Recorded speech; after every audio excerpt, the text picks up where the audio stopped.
Good morning, children. Welcome back to Keep Calm and Have Fun. In today's special program, we have prepared for you an activity that Jade will be presenting. And then Sam will be doing an Afrikaans story. Then it's time for my story. And then we have an extra story just for you. So, are you ready? All right, if you're ready, let's start.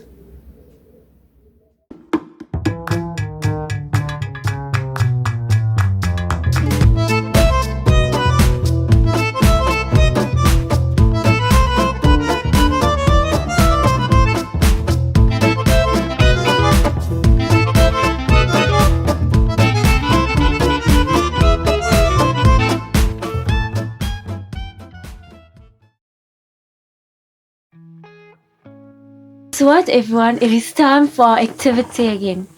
For today's activity, we are going to be making hands that are holding each other. So what you're going to need for this activity is a piece of A4 paper, color pencils or color pens, a black pen, a pencil and a scissor. Okay, so firstly what you're going to do is you're going to take the A4 paper and fold it in half.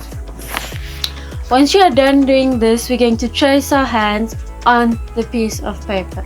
Okay guys, so I traced my hand already because I want you to see how it should be done. So can you see that the thumb is like in the center of the paper where it's folding? So you have to make sure that your thumb is on the side where it's folding. I don't know if you can see, it's right there. Okay, so once you're done doing that, we're going to cut out the hand.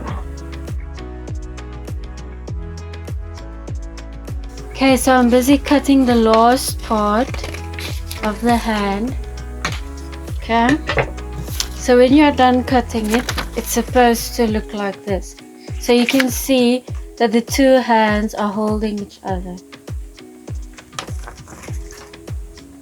Okay, so the last thing that we have to do is put some glue on this finger and just paste the two fingers together because it was supposed to be together, but I forgot. Okay, so it's going to look like this once you are done.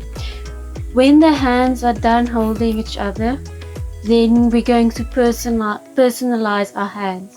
So if you have a ring on your finger, you can draw your ring. If you have a bangle, you can draw your bangle on the finger.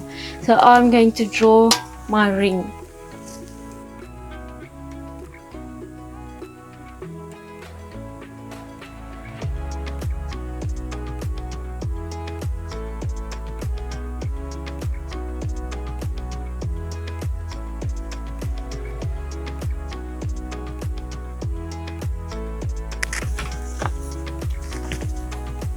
Okay, so there's my ring on my left hand, and today's memory verse is Isaiah 41 verse 13. For God will hold my hand, saying to me, fear not, I will help you. So this verse is an encouragement during this pandemic. It just encourages us to say that, hey, God is with us. He's holding our hands through this. All we have to do is trust Him and take His hand because He will guide us through this. So, I want you to write the memory verse on your two hands and remember, this will remind you that God is here to hold our hands. So you can put this up in your room, on the wall, anywhere. Just a friendly reminder that God is always holding our hands, whatever we are going through.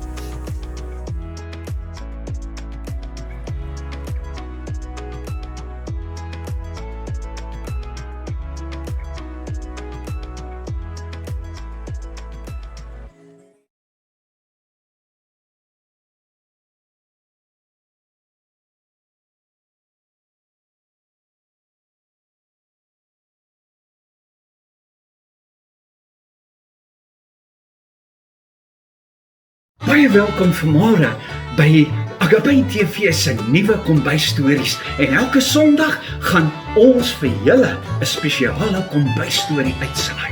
En vir die volgende paar Sondae gaan ons so bietjie nader kennis maak met die Agapé bende. Met Fetty en sy vriende en al hulle avonture met die moddergatbende. So kinders, skakel elke Sondag in om die volgende episode te hoor van die Agapé bende. Môre kinders. Ja, welkom terug by Fetty en sy vriende in die Agapé bende en al hulle avonture met die moddergatbende. En kan julle onthou wat het laasweek gebeur? Onthou julle, die Agapé bende het daar so by Pietie se huis bymekaar gekom en hulle het kook gebring en pannekoek gebring en hulle sou saam Xbox speletjies speel. Onthou julle, en hulle het in die huis ingegaan en lekker reggemaak, maar die moddergatbende het 'n plan gehad. Hulle het gesê wat ons gaan doen. Jos het gesê, ek gaan die krag afsit. En onthou julle, toe 2 van die moddergatbende het vir Knorrie een kant toe gelok en hulle het hom geterg deur die draad en Knorrie het geblaf en te kere gegaan en daarso en toe spring Jos oor die draad en toe gaan hy na die kragboks toe. En onthou julle, toe hy daai kragboks so oopmaak, toe rek sy oë so groot en hy staan so terug. En kinders, ek het vir julle gesê, ek gaan vir julle sê wat het daar gebeur. En weet julle wat het gebeur? Weet julle wat gebeur gewoonlik in 'n kragboks wat 'n mens nie baie oopmaak nie? Ja, as julle geraai het, dis perrebye. Het julle reg geraai, maar ek glo nie een van julle het dit reg geraai. Maar hoorie, toe daai Jos daai ding so, toe sien hy hierdie nes perrebye. En toe hy daai deur so oopmaak, toe kom daai perrebye. En hulle vlieg so, maar hoorie, daai perrebye steek vir daai Jos. En hy draai om en hy hardloop. En natuurlik, toe hy so hardloop en toe so skree, binne in die huis, kom die hele Agapé bende tot stilstand. En Monica sê, wat's dit? Wat's dit? Ons weet nie wat dit is nie. En hulle vlieg almal op en hulle hardloop uit. Maar toe daai Jos so, eina. Raai wie se aandag trek hy nog? Knorrie se. En daai Knorrie, toe hy so terugkyk en hy sien vir Jos, toe stel hy nie meer belang in hierdie moddergatbende nie. Hy hol en hy's daar en hy wil net en hoor hierso, hy gryp daai Jos hier aan sy enkels en hy byt. Nou het Jos groot moeilikheid, want voor hom is die draad, agter hom is die perrebye en langs hom is Knorrie, en Knorrie byt en hoor hy daai Jos sê, help my, en hoor hy so, hy vlieg, en hy kom by die draad, en toe hy so oor die draad spring, toe hak sy broekspyp nog hier in die draad vas ook, en daar skeer sy broek ook nog, maar hy val ander kant, maar ten minste Knorrie is nou weg, maar die perrebye steek, en hoor hy daai Jos hol net, hierdie ander 2 moddergatbende kyk so, en hulle sê, vandag het Jos moeilikheid, maar daai Jos hol, tussen kom die Agapé bende, almal staan op Pietie hulle se huise toe, en hulle sien net daar trek, hulle sien nou Jos trek so oor die draad, hulle sien sy, en hulle sien net hoor hierdie Jos het moeilikheid. En Monica sê, joh, ek kry Jos jammer. Joh, wat het nou met hom gebeur? O nee, sê Fetty, hy het seker nou alweer een of ander plan gehad met ons. Maar kyk daar, die kragboks se deur staan oop. So hy het seker probeer om die krag af te sit, sodat ons nie kan video games speel nie. En so loop Fetty en hy sien, mense, hier is 'n perrebye nes. En dis net perrebye en hy besluit nie, hy moenie daar naby gaan nie. En Mona sê, weet julle wat? As ek nou ou Jos so in die moeilikheid sien, dan dink ek, so lekker om 'n kind van die Here te wees, want kan julle onthou, daar's 'n versie in die Bybel, Jesaja 41 vers 13, en daai versie sê, want God gryp jou hand en hy sê vir jou, moenie bang wees nie, ek help jou. En hoor jy, as Jos nou die Here geken het, dan kon hy hierdie versie gevra, die Here moet hom help, maar nou ja, hy sê, hy glo nie in die Here nie, en daar hardloop hy, en hy sê nie moeilikheid, en niemand kan hom help nie. Maar ons, wat kinders van die Here is, daai versie sê, Jesaja 41 vers 13, hy sê, want God gryp jou hand, en hy sê vir jou, as jy in die moeilikheid is, moenie bang wees nie, ek help jou. Maar in elk geval, so het hulle toe lekker klaar gespeel, hulle speletjies, en toe hulle klaar is, almal groet mekaar, en Monica klim op haar fiets, en Pietie, hy is sommer by die huis, en ding is, Fetty, hy klim op sy fiets en hy ry, en Mona sê, ag man, ek bly net hier om die draai, ek gaan nie eens, ek loop sommer, hoor jy, ons sien mekaar stap huis toe, en so begin Mona, sy stap huis toe, en al die ander ry huis toe, en Mona stap, en sy praat so, en sy dink hoe lekker het hulle speeltjies gespeel, en sy gesels met haarself, en sy sê, ja, wonder wat gaan alles môre by die skool gebeur, en toe sy so om die hoek kom, en sy kyk so op, en naas hy sommer net hier naby, en skielik staan iemand hier voor haar, en Mona sê, Here, U sê in Jesaja 41 vers 13, God gryp my hand en hy sê vir my, moenie bang wees nie, want ek help jou, Here, nou het ek hulp nodig. Here, nou moet U my help. Kinders, as julle wil weet wat het Mona gesien, skakel volgende week in, dan vertel oom Sampie vir julle, wat het Mona gesien, want sy het besef, sy het groot moeilikheid. Sien julle volgende week, lekker bly julle maats, chap, sien julle volgende week, bye! Hey kids, and welcome back to the Black Curtain Story Studio. It is time for the English story, and in today's story we will be following Lucian. Now, have you ever needed to give a speech at school in front of the class or in front of the whole school? Were you excited? Were you scared?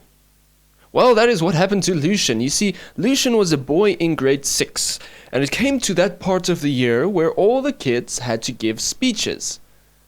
Now, Lucian's teacher had asked him, Lucian, would you give us a speech about the difference between a crocodile and an alligator? And Lucian, being the brave boy that he was, said, Yes, ma'am, I will give you a speech. But then Lucian thought a little bit when he got home. And he thought, wait a minute, there are 32 other kids in my class. I think I can be brave enough to give the speech to them, but after that we have to give the speech to the whole school. And there are 963 kids in the school, plus the teachers. I don't know if I can do this. So Lucian went to his mother and he said, Mom, I have to give a speech at school about the difference between alligators and crocodiles. Would you please help me to work on the speech a little?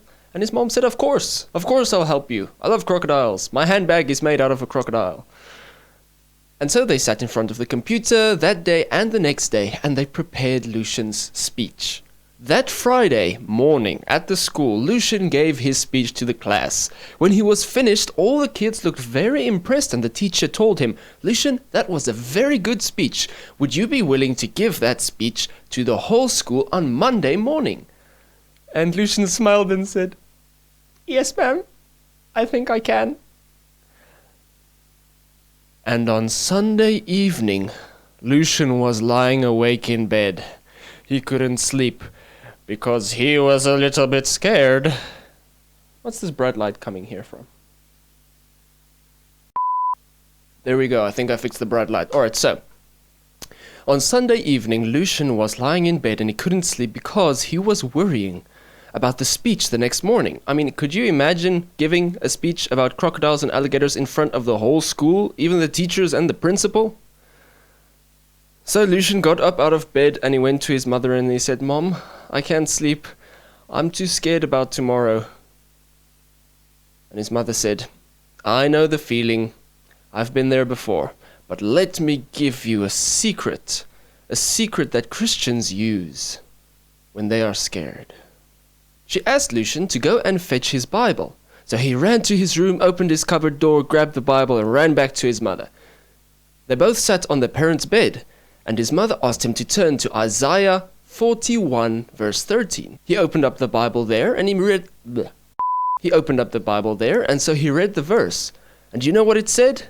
It said, "For God will hold my hand, saying to me, fear not, I will help you." Lucian needed exactly that verse. His mother turned to him and said, "What do you think that verse means for you?" His eyes lit up and he said, "God is going to stand next to me on the stage and help me, hold my hand?" His mother nodded yes and said, "Lucian, whenever you have to try something scary such as this, you don't have to do it alone. You can ask God to be right there with you because number one, he enjoys spending time with you, and number two, he enjoys doing stuff like that with you." I think I just lost my train of thought. And so Lucian went back to bed, feeling a little bit calmer about the next day. On Monday morning, when all the kids were gathered in the hall for assembly, Lucian's turn came up to do his speech. So, he walked onto the stage, up the steps, and stood behind the, what's it called, the pulpit? That thing that you stand in front of to put your papers on. And he delivered his speech about crocodiles and alligators. And God helped him to deliver the best alligator speech that had ever been given in the school. Afterwards, Lucian thanked God for helping him, because as he was walking on the stage, he could feel God's peace, and he remembered the verse that his mother had told him the previous night. Isaiah 41, verse 13. "For God will hold my hand, saying to me, do not be afraid. I will help you." Hope you kids enjoyed that story, and remember, if you ever have to try something scary, you do not have to do it alone. You can ask God to help you. Until next time, see ya! Hello, girls and boys! Do you remember this week's memory verse? In Isaiah 41, verse 13, it says, "For God will hold my hand and say to me, fear not, I will help you." This week, I want to tell you about the story of Jesus walking on the water. So after Jesus had preached, he told his disciples to get into a boat and go onto the sea and go to another town, while he stayed there and prayed. So the disciples did that. They got into the boat and they went out onto the sea. After a while, the wind started acting up. And then, there in the shadows, they saw a figure approaching them. And they were so scared. They thought it was a ghost. And they called out to him. And then they heard a voice saying, "Don't be afraid, it's me, Jesus." Then Peter said, "Lord, if it is really you, let me also walk on the water." So Jesus said, "Come." And Peter got out of the boat and started walking on the water towards Jesus. But then, all of a sudden, Peter got afraid. He got so scared. He realized what he was doing. He was actually walking on water. And then he started sinking. So Peter called out to Jesus, saying, "Lord, help me." And Jesus held out his hand and helped Peter out of the water and got into the boat. When everyone got into the boat, the people in the boat rejoiced, saying, "This truly is the Son of God." Children, do you know that Jesus did exactly what the verse says, our memory verse says? In Isaiah 41, verse 13, "For he will hold my hand and say to me, fear not, I will help you." Jesus helped Peter. And Peter shouldn't have been afraid because Jesus was there. So girls and boys, remember, don't be afraid because God is always with us. Thank you very much for joining us for today's episode of Keep Calm and Have Fun. I hope you enjoyed the microphone and the stories. And until next time, keep calm and have fun.